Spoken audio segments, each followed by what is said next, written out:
My name is James Nevil. I'm a fourth generation farmer. My dad didn't farm, but my granddad and my uncles do, and then my granddad's dad before him. And I learned pretty much everything I learned from farming with my granddad. He passed in 2018, but for about 11 years up until that point, I spent almost every day with him learning how to farm, and I think he liked teaching me, and I liked learning from him.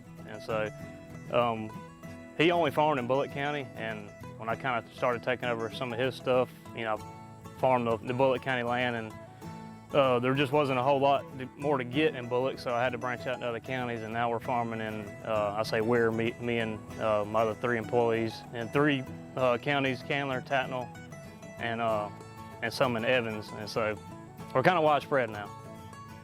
I don't think any farmer really does it for themselves, at least not entirely. It's always for the next person, the next generation. Preservation of the land is what we live to do and work to do. And so I actually have 2 boys, twins, and I don't know if they want to farm or not, but I want to make sure that we're doing all we can to ensure that they have a chance to. Just like my granddad before me, did it so that someone else could take the spot if they wanted. So on our farm, we primarily grow cotton and peanuts, and we try to rotate the peanuts, so 1/3 of the crop will be in peanuts each year, and 2/3 will be in cotton for a rotation purposes. And we also grow about 100 and something acres of sunflowers mainly for birds.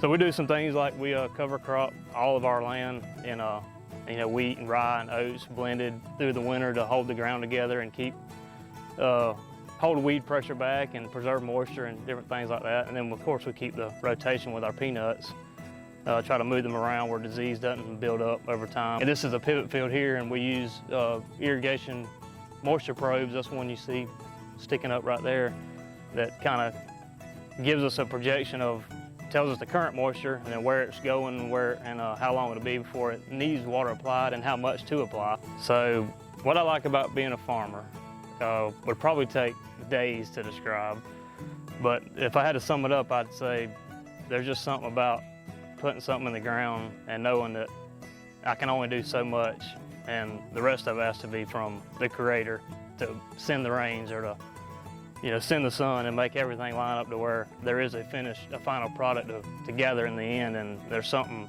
peaceful about that, knowing that I only had to depend on myself for a little bit, and the rest is out of my hands. And for me, there's peace in that.